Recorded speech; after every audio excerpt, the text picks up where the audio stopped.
Muy buenas tardes, compañeros y profesor.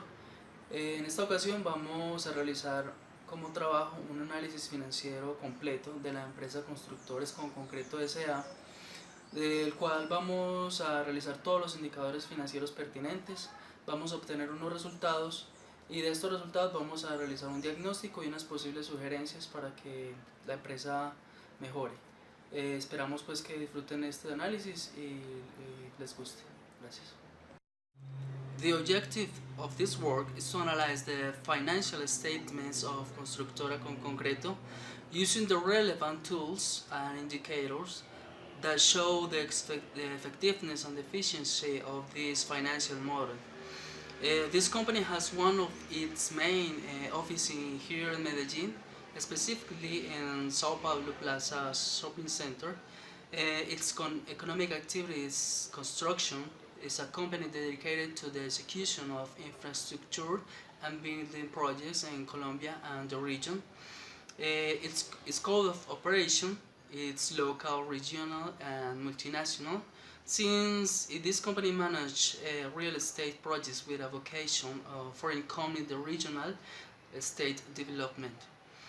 Um, its capital composition is a private company.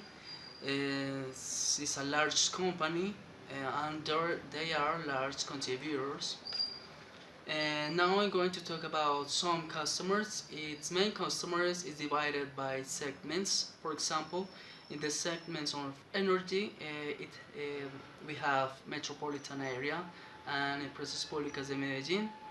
In the segment of port, it's Puerto Brisa S.A.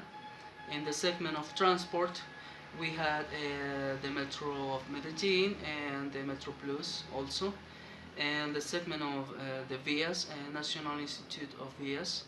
And also, Con Concreto manage other segments that we're going to talk about later.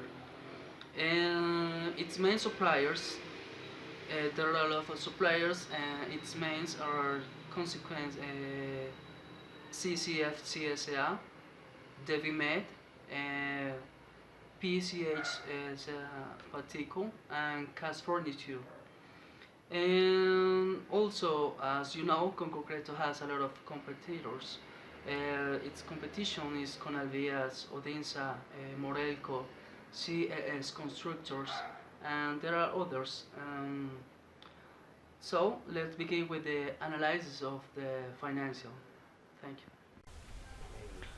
Ok, como habíamos comentado anteriormente, vamos entonces a entrar en materia y a empezar con el análisis financiero de Con Concreto S.A. Como lo habíamos explicado anteriormente en inglés, esta es una empresa dedicada al sector de la construcción. Ellos ejecutan diversos proyectos de infraestructura y edificación en Colombia y en la región. Trabajan en todo el tema de túneles, en tema de vías, en construcción de viviendas, construcción de hoteles, construcción de edificios institucionales y otros temas de la construcción que, como pueden ver en la presentación, mejor dicho, Constructora con Concreto es una gran compañía. A continuación le presentamos la información financiera, donde empezamos con el balance general, donde podemos observar que está expresada en los años 2016 y 2017. Encontramos todo el tema de activos corrientes, no corrientes, todo el tema de pasivos, no corrientes y corrientes, y el patrimonio. Como pueden observar, el balance cuadra perfectamente tanto en el año 2016 como el 2017. A través del estudio que hemos realizado en este balance, encontramos diversas cuentas que realmente nos dan a entender la diferencia entre estos dos años. Podemos hablar específicamente del tema de los pasivos. Como pueden observar aquí en las obligaciones financieras, hay una gran diferencia, ya que se dedujo demasiado en el 2017 las obligaciones. Pero en las obligaciones financieras a largo plazo, es decir, en pasivos no corrientes, hubo un gran incremento, lo que vamos a explicar más adelante por qué influye tan fuertemente en nuestro análisis financiero y por qué esta cuenta afecta tanto a otras cuentas de todo el estudio que vamos a realizar. Posteriormente tenemos el estado de resultados. Este estado de resultados también está expresado en los años 2016 y 2017. Observamos toda la ganancia bruta, la ganancia de la operación, es decir, la utilidad operacional, la utilidad antes de impuestos y la utilidad neta. Esta es una distribución que realiza pues la empresa, que como pueden observar tiene que ver con el tema de los propietarios y las participaciones no controladas. De acuerdo, entonces nuestro compañero Víctor Zapata les va a explicar sobre el análisis horizontal y vertical. Ok, en el momento entonces vamos a tratar lo que es el análisis vertical y horizontal, primero del balance general.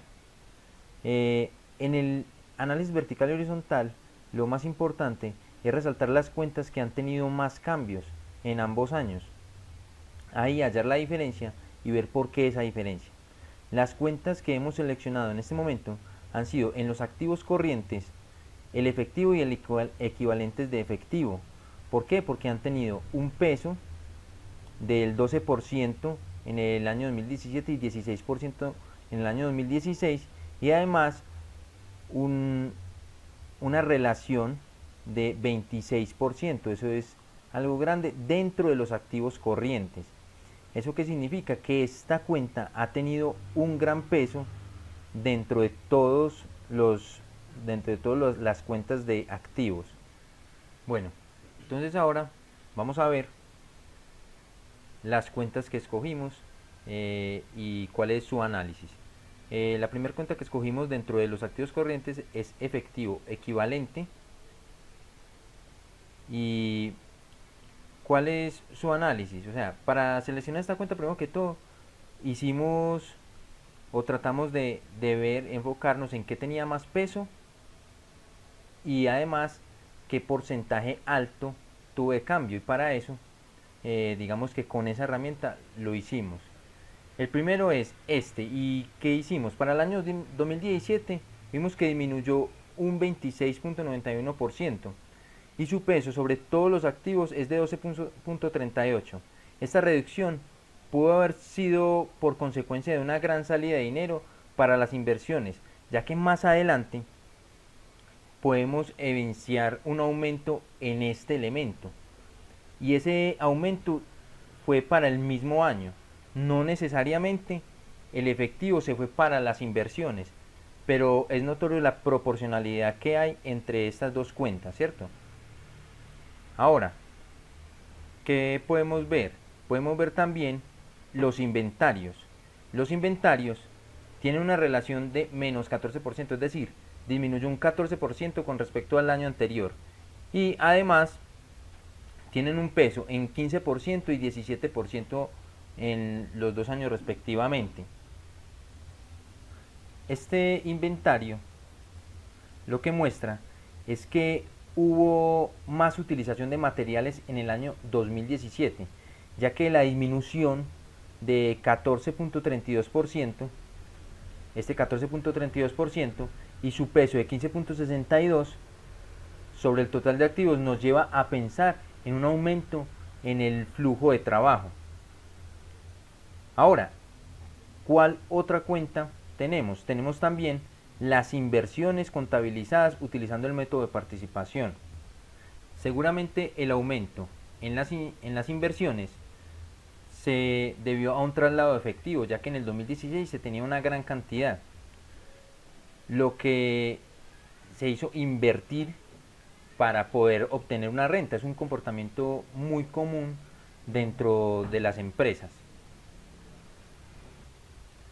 Ahora, yendo a los pasivos, nos encontramos con las obligaciones financieras y las cuentas por pagar, ambas con una reducción, seguramente porque hubo un abono. Esto también obedece a un ingreso que hubo, ya sea por un crédito, lo que sea. Eso vamos a verlo más adelante, pero vemos que entonces se redujeron.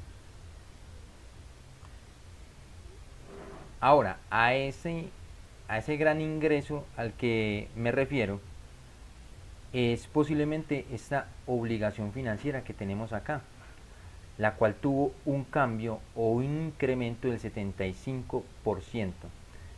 Eso es muy factible que sea por un crédito comercial que se haya hecho, lo cual hace que pueda financiar muchas otras cosas dentro de las cuentas o dentro del balance. Por último, tenemos las reservas que también aumentaron un poco. Esto obedece a que la empresa ha hecho ciertos movimientos, ya sea para iniciar nuevos proyectos al siguiente año, ya sea para hacer nuevas inversiones. Pero todo esto lleva un riesgo. Ese riesgo, digamos que se solventa un poco si aumentan las reservas. Entonces es muy posible y muy probable que al tener ese ingreso mayúsculo de dinero, pues hayan, digamos, trasladado también para las cuentas de reservas, para así también tener, digamos, esa solvencia que mencioné antes. Ahora, dentro del análisis vertical y horizontal del estado de resultado, vemos uno de los elementos que es el que más tuvo cambio, que fue la participación en las ganancias de asociados y negocios conjuntos que se contabilizan utilizando el método de participación. Vemos que en el análisis horizontal disminuyó 52.000 millones, poco más de 52.000 millones, que equivale a un 65%. Esto puede ser porque dentro del estado de cuentas, dentro del estado de resultados, el año 2016 podemos ver que esa misma participación tenía 80.000 millones y ya para el año 2017 ya tiene 28.000 millones. Esa reducción afectó mucho la utilidad, porque si vemos son aproximadamente 52.000 millones y si podemos ver hay una ganancia en el año de 78.000. Si hubiéramos obtenido por ese rubro una cantidad superior, se hubiera visto directamente afectada las ganancias del año y seguramente hubieran sido mucho mayores para el mismo. Ahora, si vemos gráficamente todo esto que sucedió en el balance, podemos ver que hay un fenómeno donde se reducen los activos corrientes y los pasivos corrientes y aumentan los activos no corrientes y pasivos no corrientes. Pero podemos ver también que la proporción es que en gran proporción disminuyeron los activos y pasivos corrientes. Esto por el mismo fenómeno que ya habíamos mencionado de que hubo un ingreso mayúsculo, ya sea por el crédito, lo cual repercutió también en las comparaciones de los pasivos, activos y patrimonio de ambos años, donde en el 2016 la relación de patrimonio y pasivo era mucho más amplia de lo que es en el 2017, que ya digamos que con los movimientos que se hicieron ya se redujo un poco y digamos que se emparejaron ya el patrimonio y el pasivo. Sin embargo, el pasivo todavía es un poco mayor al patrimonio. Ok, ya como mi compañero Víctor les explicó entonces el tema de los balances horizontal y vertical, vamos a proceder con los indicadores financieros. En estos momentos, después de haber analizado el balance y el estado de resultados, vamos a continuar con los indicadores de liquidez, empezando por la razón corriente. Como bien saben, la razón corriente indica la capacidad que tiene la empresa para cumplir con sus obligaciones, pasivos o deudas a corto plazo. Encontramos entonces que para el año 2016 la empresa por cada peso que debe tiene 1.31 para respaldar dicha deuda y para el año 2017 cuenta con 1.74 pesos. Los resultados son aceptables, pues están entre 1 y 2, lo cual es conveniente y da pues un resultado positivo.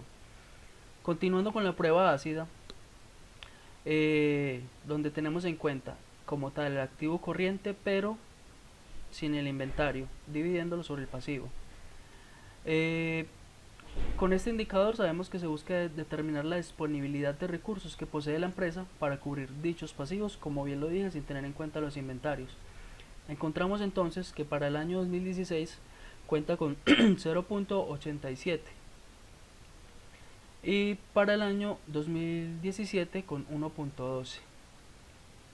El 2017 presentó un resultado positivo, pues creo que está dentro del rango ideal y un peso que se debe y un peso que se tiene que para pagar, es decir, está, digamos, compensando. Esto garantizaría el pago de la deuda a corto plazo y llenaría de confianza a cualquier acreedor, el cual le volvería pues como a acreditar o volverá a tener una obligación financiera. Pero para mejorar estos resultados, por ejemplo para el año 2016, es necesario de pronto acelerar el tema de la rotación de cartera, perdón, de inventarios, perdón, lo que garantizaría un mejor resultado para esta prueba. Continuando con la prueba superácida, encontramos entonces que ya es como tal solamente el efectivo sobre el pasivo corriente, ya no es el total activo. Para el 2016 tenemos que la empresa cuenta con 0.41 pesos por cada peso que da deuda a corto plazo. Para el año 2017 cuenta con 0.49 pesos para cada peso del pasivo corriente. Analizando esto encontramos que ninguno de los dos resultados es positivo, ya que lo ideal sería que estos dos valores estuvieran entre 0.5 y 1 para cubrir como mínimo un peso de la deuda a corto plazo. Al tenerse en cuenta que para esta prueba pues solamente se utilizó el efectivo, la empresa debe considerar un mejor flujo del mismo efectivo, de pronto gestionar más ingresos a través de las ventas y así poder tener mejor capacidad para cubrir los pasivos corrientes. Continuando con el análisis del indicador de capital de trabajo, KT, en esta solamente vamos a tener presente los activos corrientes, que como pueden ver para el año 2016 constituyen 1.664 millones y para el año 2017, 1.368 millones. Es decir, que en sentido pues constituyen los recursos que requiere la empresa para poder operar. Procedemos con el capital de trabajo KTN, que en esta sabemos que es el activo corriente menos el pasivo corriente. Los resultados presentados en este cálculo determinan que los pasivos corrientes son menores a los activos corrientes, lo cual es un buen índice, pues indica un buen estado financiero de la empresa para hacer frente a las obligaciones a corto plazo. Continuando con el capital de trabajo, que es KTO, donde tenemos en cuenta que constituyen las cuentas por cobrar más inventarios, encontramos que para el año 2016 cuenta con 1.103 millones de pesos y para el año 2017 939 millones. Como ya sabemos, este indicador determina el dinero que se necesita para cubrir la operación normal del negocio. Se podría declarar que es la suma de los recursos que se requiere para sostener la inversión, que de manera permanente se realiza en el inventario y sin cuentas por cobrar. Bueno, como ya dije, presenta estos resultados. Aunque pues parece algo positivo que la empresa tenga un capital de trabajo muy alto, no es muy bueno para la compañía, y le voy a explicar por qué. Porque puede indicar que los activos se están acumulando, los activos corrientes, y quiere decir que no se tiene muy buen manejo de los recursos a corto plazo. Entonces, para que esta situación mejore, para que esta situación cambie, es necesario que se mejore la rotación de los inventarios, toda vez que estos son los que están impactando directamente en la productividad. Ok, y por último tenemos el capital de trabajo operativo neto, que es el KTNO. Corresponde a las cuentas por cobrar más inventarios menos cuentas por pagar. Encontramos que para el año 2016 contamos con 623 millones y para el año 2017 513 millones de pesos. Este indicador expresa la necesidad de dinero de una empresa para poder cumplir también con sus operaciones. Los resultados, al ser altos, determinan que los activos corrientes operacionales son mayores que los pasivos corrientes operacionales. Digamos que tampoco es muy bueno para la empresa, pues tener muchos activos corrientes significa que no se está rotando con rapidez y por lo tanto se están acumulando también, como lo vimos en el caso anterior del otro indicador. Por ejemplo, podríamos decir, si la empresa tiene muchos inventarios, quiere decir que no está vendiendo lo suficientemente rápido y por lo tanto le está quedando también acumulado. Para que esta situación mejore, para que el KTNO sea bueno para la empresa, se debe considerar mejorar la rotación de las cuentas por cobrar también, gestionando que sus clientes realicen los pagos a tiempo o que lo realicen en un menor tiempo establecido anteriormente, Y otra opción también podría ser mejorar su capacidad de trabajo para reducir los inventarios. Bueno, ahora vamos a ver lo que son los indicadores de actividad, comparando los de cada año, 2016 2017. Vamos a ver primero la rotación de activos. Vemos que la empresa tarda más de 700 días en convertir sus activos en efectivo. Podemos observar que a pesar de que en 2017 la rotación fue de 751 días, respecto a los 791 de 2016, esta rotación sigue siendo muy alta. En el balance podemos ver que los inventarios son muy altos. Se sugiere entonces hacer una utilización más efectiva de los inventarios para que la rotación de activos sea cada vez más favorable. Ahora vamos a ver la rotación de cartera. Ya para la rotación de cartera, al observarla nos damos cuenta de que respecto al 2016 sí bajó la rotación de cartera. ¿Sí? Que estaba en 139 días, ahora bajó a 116 días. Esto puede decir que ya se está recuperando la cartera cada vez más rápido, que se están preocupando por esto, pero la idea es, digamos, acercarse también a los 90 días, que es, digamos, lo más vital a la hora de administrar el capital de trabajo. De esta eficiencia depende la mejoría de la liquidez de la empresa. Con la rotación de inventarios,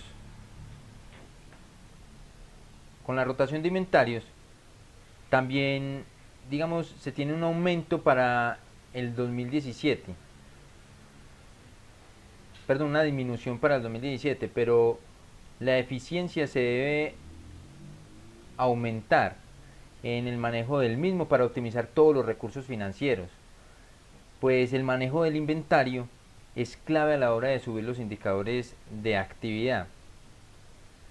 Por último, en estos 4 indicadores, entonces vemos el indicador de proveedores, rotación de proveedores, perdón, donde vemos que como se ha mantenido la tendencia, este indicador también disminuyó sus días de rotación, lo que indica una prontitud en los pagos a los proveedores que pueden tener que ver con la inyección de capital que ya hemos mencionado durante toda la explicación,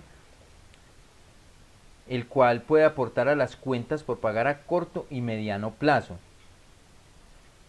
Lo más importante es que esta rotación en días es menor que la rotación de cartera, por lo cual se recomienda no usar créditos financieros para pagar las cuentas, pues esto implica financiar a los clientes. Bueno, entonces ahora vamos a proceder con los indicadores de rentabilidad. Como podemos ver en esta presentación, vamos a encontrar el EBITDA, el margen EBITDA. Tenemos la productividad capital de trabajo PKT y el PDC. De igual forma también ya desarrollamos el margen bruto, margen operacional, el margen neto, el ROA y el ROE. Todo pues la información generada desde el estado de resultados. Empezamos con el EBITDA. Como ya sabemos, el EBITDA representa el bruto de la explotación. Mejor dicho, representa el bruto de la explotación calculado antes de la deducibilidad de los gastos financieros. ¿Qué quiere decir esto? Que este indicador constituye la capacidad de una empresa para generar beneficios considerando únicamente su actividad productiva.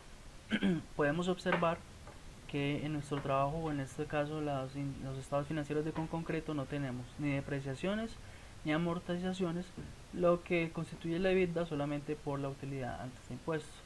Para el 2016 de 171.846.000 y para el 2017 de 155.506.000.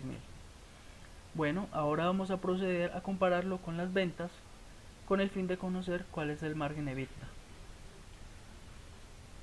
Para poder empezar, debemos tener en cuenta que el margen EBITDA es el desempeño operacional que permite ver la eficiencia de los ingresos de ventas generados. Comparando con el EBITDA, entonces, como ya lo dije anteriormente, contamos que para el 2016 tenemos 11.68% y para el 2017 10.48%. produciendo 1.2% menos que el año anterior. ¿Qué sugerencias podemos entregar para esto? Para aumentar este margen y asimismo aumentar pues como la eficiencia de la empresa en la generación de valor, es preciso intervenir en tres aspectos fundamentales, los cuales son tener en cuenta la expansión de la cifra de ventas, pues haciendo una gestión para vender mucho más y a mejor, pues a más velocidad. También muy importante tener en cuenta la reducción de los costos en el momento de la producción. Podemos diseñar una estructura que permita tener un nivel de actividad en la empresa pero con unos costos más reducidos, y también tener en cuenta la reducción de los gastos de la explotación, es decir, de la producción como tal. De igual forma, teniendo presente que debemos reinventarnos o la empresa, mejor dicho, debe reestructurar su gasto para mejorar así este margen. Continuando con el PKT, donde analizamos que es el KTNO sobre las ventas, encontramos que para el 2016 es un 42% y para el 2017 un 35%. Dicho esto, sabemos que este porcentaje determina qué activos debe mantener una empresa para poder generar los ingresos. Entonces, como lo estaba explicando, estaba en la parte del PKT, donde estaba teniendo en cuenta que para el 2016 hubo un 42% y para el 2017 un 35%. ¿Qué quiere decir eso? Podemos decir que para el año 2016 este porcentaje, decimos que por cada 100 pesos que se vendió se necesitó invertir 42 pesos. Por otro lado, para el año 2017 solamente se necesitó invertir 35 pesos, por lo cual pues la productividad del capital fue menor. Esto es algo bueno, ya pues referente al año anterior, porque entre menos sea el PKT es más productiva la empresa. Para mejorar esos indicadores debemos tener en cuenta el capital de trabajo neto operacional, el cual debe crecer una tasa menor de lo que crece las ventas, y así podemos observar una eficiencia en la empresa. Ahora vamos a continuar con la palanca de crecimiento o PDC. Esta palanca de crecimiento compara el margen EBITDA con respecto al PKT.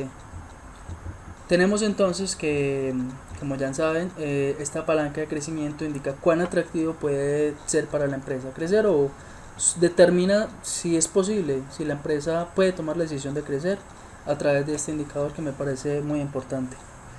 Este indicador analiza el equilibrio entre estos dos márgenes de EBITDA y el PKT, para tener pues un ajuste de ideas necesario para llevar a cabo pues el objetivo del crecimiento. Ok, entonces teniendo claro este concepto del crecimiento por el PDC, como ya lo habíamos visto anteriormente, el 2016 cuenta con 0.28 y el 2017 con 0.30. Eso es un resultado no muy positivo, porque la idea es que tan siquiera era 1 o más de 1, lo que indica que apenas se alcanza para cubrir lo necesario con el KTNO, es decir, quedarían pendiente otro tipo de costos y gastos, y entre más lejano se encuentra del 1, como ya le había dicho, pues siendo mayor sería mucho mejor, pues indicaría que la empresa presenta un crecimiento, generando mayor liquidez para atender las obligaciones. ¿Cuál es nuestra sugerencia para que esto mejore? Determinando que esto no es atractivo, se debe analizar entonces el uso del capital de trabajo y la generación de caja operativa antes de pensar en crecer. Entonces esa es nuestra sugerencia para la empresa con concreto. Como lo podemos visualizar, también tenemos el margen bruto, el cual es para el año 2016 9.83% y para el 2017 12.13%. El margen operacional 10.48% para el 2016 y para el 2017 11.68%.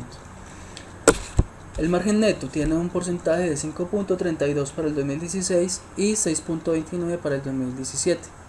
Y estos dos importantes, el ROA 2.55%, lo cual es muy bajo para el 2016, y 2.86 para el 2017. Y el ROE cuenta con 5.68% y 6.96% para el 2017. Los tres iniciales sabemos que los determinamos desde el estado de resultados. Continuando con este análisis tan importante que es el financiero, pasamos a hablar del tema del WACC. Como pueden visualizar, de acuerdo pues a información que fue suministrada de las páginas de internet, determinamos la TMRR esperada, como ya lo había dicho antes, el ROA y el ROE, y aquí está todo el análisis que se hizo para determinar el WACC, el cual nos da un 7.13%.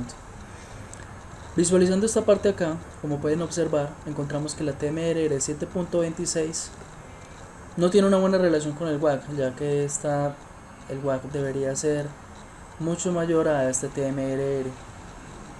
En cuanto al ROE y al ROA, sí tienen una buena relación, pero al ser tan bajos, afectan esta relación del WACC con el TMRR, lo que habría que entender de que la empresa debe revisar más a fondo sus indicadores financieros, es decir, determinar una TMRR de pronto más baja, o para poder tener en cuenta este WACC para que cambie, realizar de pronto una compra de cartera y así mejor el tema de las obligaciones financieras.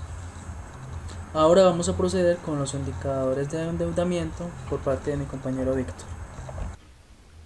Para los indicadores de endeudamiento, vamos a empezar con la razón de endeudamiento. Este indicador muestra que los activos están altamente financiados por los pasivos. Como podemos ver, es superior al 50%. Y también se puede resaltar que lo que se ha venido observando durante el desarrollo de este trabajo, que el indicador mejoró para el año 2017. De 59% pasó al 55%. Pero entonces, ¿qué se sugiere? Se sugiere reducir los costos, ya que esto lleva a tener que endeudarse menos para la realización de los negocios o el desarrollo de los proyectos. Al reducir los costos de una manera responsable, se vislumbran gastos innecesarios que en ocasiones tienden a captar buena parte de la capacidad de endeudamiento. Esto haría entonces que ya bajara del 50%, que sería, digamos, lo ideal. Ya entonces, continuando con el endeudamiento a corto plazo, podemos ver que en el 2016 era 67% y en el 2017 ya fue 46%. Vemos que ya este cambio sí es más notorio y mucho mejor, porque 67% está por encima del 50%, y en el 2017 ya se está, digamos, cumpliendo lo que necesitamos, que es que sea debajo del 50%. Ya para el endeudamiento de leverage, podemos ver que, teniendo en cuenta que entre mayor es el leverage, menor es el patrimonio, el riesgo que corren los socios es menor, puesto que su aporte en la financiación de los activos es menor. Caso contrario sucede desde el punto de vista del acreedor, que entre mayor sea el leverage, pues mayor es el riesgo, digamos, para financiar un proyecto, para hacer un crédito comercial. Entonces, según lo anterior, podemos decir que para el 2017 se redujo el riesgo de los acreedores. Es decir, ya pasó de 143 a 123, se redujo el riesgo de los acreedores, pero aún es mayor el pasivo que el patrimonio, lo que se puede ver como una desventaja al momento de medir estabilidad, ¿sí? Ya que es por encima del 100%, entonces se nota que hay mayoría. Se sugiere entonces un enfoque en la renta generada a partir de los activos, que supla el costo financiero de los pasivos, y así se pueda generar un rendimiento también a los socios. Ahora, para lo que es la función ideal, tenemos que siempre se espera, por razones de fortaleza, que los activos sean financiados en gran parte por los pasivos. Pero como podemos ver, tanto en el año 2016 como en el año 2017, la mayoría de financiación era por parte de los pasivos, es decir, es mayor el pasivo en ambos años. Sí se puede observar que del año 2016 al 2017 hubo una reducción del 29.42 al 27.58, como podemos ver tanto en la tabla como en las gráficas. Pero como hemos mencionado, para solidez de la compañía o de las compañías en general, la idea es que el pasivo sea menor al patrimonio, o lo que podemos decir que el patrimonio sea 50 más 1, ¿cierto? Eso es lo que da como esa solidez. Ahora, ¿qué se sugiere para digamos, estabilizar esta situación. Se sugiere fortalecer las cuentas más importantes del patrimonio que tienen que ver con la utilidad del ejercicio, ya que esto hace que la empresa no pierda esa solidez financiera que refleja el estar estabilizado patrimonio y pasivo. Ya los siguientes indicadores que tienen que ver con EFAF, ya mi compañero Jonathan se los va a presentar. Ok, vamos a proceder entonces a hablar sobre el EFAF, que es el estado de flujo y aplicación de fondos. Un indicador muy importante que nos ayuda a determinar todas las decisiones de inversión, financiación y distribución de utilidades, las cuales hayan sido razonables en una perspectiva de generación de valor en largo plazo para Concreto. De acuerdo a esto, sabemos que este EFAF se basa mucho en el principio de conformidad financiera, donde es posible identificar si el capital de trabajo financia las aplicaciones de largo plazo o si es financiado por fuentes de corto plazo. Para proceder entonces, de acuerdo a todos los cálculos que hicimos, podemos evidenciar las fuentes de corto plazo, las cuales son de 337 millones, y las aplicaciones de 522 millones. El cálculo hecho acá me indica que apenas las fuentes de corto plazo alcanzaron a cubrir el 65% de estas aplicaciones. Procediendo con las fuentes de largo plazo, encontramos que son 382 millones y las aplicaciones de largo plazo son de 196 millones. Aquí en estos totales podemos darnos cuenta que el total de fuente y el total de aplicaciones nos da 719.447.000. Lo que quiere decir que nuestro análisis EFAF cuadró. Ok, después de realizar estos cálculos, observamos entonces cómo se comportó la administración de los recursos generados con el fin de comprobar su aplicación, como le he dicho, de fuentes a aplicaciones. Como lo había mencionado antes, las fuentes de corto plazo alcanzaron a cubrir el 65% de las aplicaciones de corto plazo. Por lo tanto, ese 35% faltante está siendo suplida por las fuentes de largo plazo y a su misma vez también está supliendo las aplicaciones de largo plazo. De acuerdo a este resultado, podemos concluir que la empresa no cumple con el principio de conformidad financiera, ya que las fuentes de largo plazo están supliendo las que son de corto plazo y no es conveniente para la empresa. Ahora hemos llegado pues a nuestro punto final, donde vamos a presentar el estado de flujo de efectivo, el cual es un indicador muy importante de la empresa, porque este flujo de efectivo detalla el efectivo recibido y pagado a lo largo del periodo de estos 2 años y su manejo y variación durante cada año. En nuestras clases anteriores vimos que el profesor nos enseñó un flujo de efectivo un poco diferente al que vemos acá. Lo que sucede es que quisimos tomar este con concreto porque nos pareció muy completo, ya que determina todos los ajustes por las disminuciones, por los costos financieros, determina determina otras compras, otros pagos. Son unos ajustes muy importantes que cambian en su totalidad el resultado del flujo. Este flujo de efectivo de con concreto se llevó a cabo de 3 flujos. Se llevó a cabo por las actividades de operación, por las actividades de financiación y por último por las actividades de inversión. Como podemos ver, tenemos ajustes para considerar la ganancia, tenemos flujos de efectivo procedentes de las operaciones que nos dan para el año 2017 24.000 millones. Pero tenemos que tener en cuenta que también, como lo acabé de decir, se utilizaron dichas ganancias, operaciones, se utilizaron en inversiones, lo cual se le resta 126.000 millones, dando como resultado para el flujo de efectivo final 383.000 millones de pesos en comparación al año 2016, que fue de 524.000. Eso es un punto muy importante y creo que aquí vamos a concluir que sabemos cuál fue la cuenta o cuál fue ese movimiento, esa transacción que causó que el flujo efectivo fuera tan bajo para el año 2017. Y volvemos a hablar de la obligación financiera. A pesar de que fue una inyección de dinero muy grande, muy mayúscula, a lo largo, o mejor dicho al final, solamente causó que la empresa no tuviera un buen estado financiero. Entonces, ese ha sido pues nuestro análisis financiero a lo largo de Con Concreto. Esperamos haber cumplido con todas las pautas y que hayamos entregado una información muy concreta de todo esto.